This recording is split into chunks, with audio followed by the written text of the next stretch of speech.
மரமடி to முதுகுத்தூர் போகிற road. இதில் Sathyamoorthy colony பக்கத்தில், சத்தியமூர்த்தி காலனி பக்கம் புது ஆர்டிஓ ஆஃபீஸ் பேக் சைடு ஒரு 6 பிளாட்டு விலைக்கு வருது. சுற்றி வீடுகள்லாம் நல்லதண்ணி ஏரியா. இது ஆர்டிஓ ஆஃபீஸு, புது ஆர்டிஓ ஆஃபீஸ்.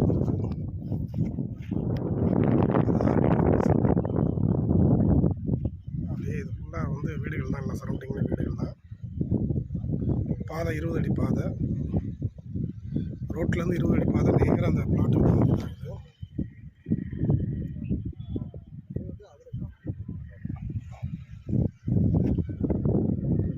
வாங்கி பயனடையும்.